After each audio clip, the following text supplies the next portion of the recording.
Chapter 633. Daisy was sweating profusely and panting from exhaustion at this time.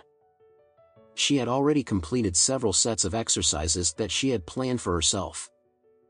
After she was done with her exercises, she carefully observed herself in the huge mirror in front of her. In fact, Daisy had a very good figure. Since she was frequently exercising, her figure was very fit and muscular, and she had a better body line and shape compared to any ordinary girl. At this time, Daisy was wearing a very tight-fitting shirt and a pair of yoga pants that were hugging her waist, hips, and legs as she tied her hair up in a neat ponytail. She looked extremely hot. As she was admiring her figure in the mirror, all that was running through her mind was Alex. As she thought about Alex, she suddenly felt very embarrassed and started blushing immediately. Her father had always asked her to look for ways to get closer to Alex. However, Alex was always very mysterious with his whereabouts, and it seemed as though he was always appearing one moment and disappearing in the next. Even if Daisy wanted to look for him, she did not have any suitable reasons at all.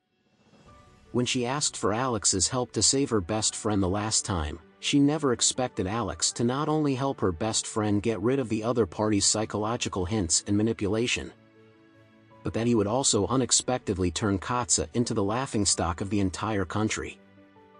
Daisy could not help but admire and worship Alex for what he had done.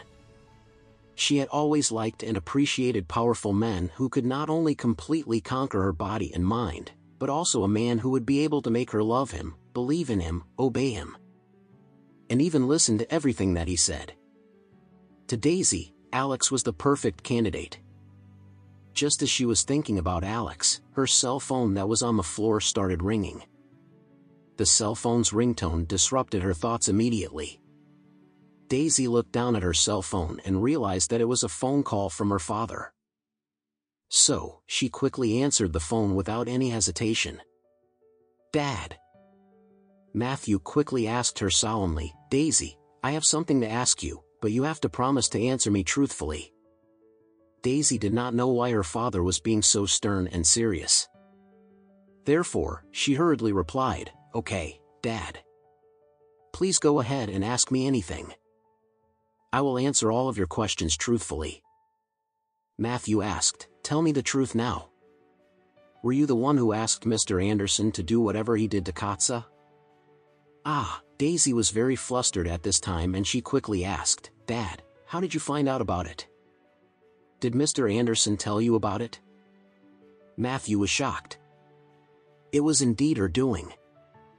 This girl had truly overstepped her boundaries.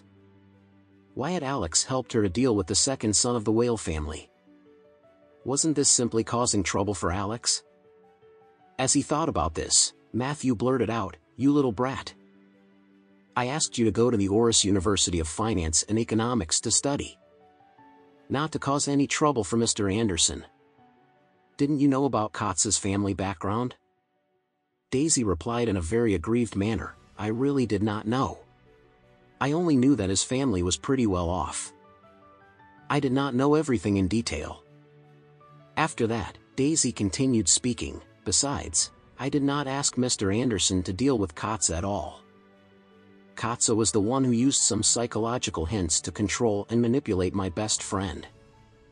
My best friend nearly committed suicide a couple of times because of him. Therefore, I had no other choice but to go and ask Mr. Anderson for help. Furthermore, I only intended to ask Mr. Anderson to help me save my best friend. However, Mr. Anderson was very dissatisfied with Katja and decided to teach him a lesson instead because he did not want to allow Katja to continue going around and causing harm to others."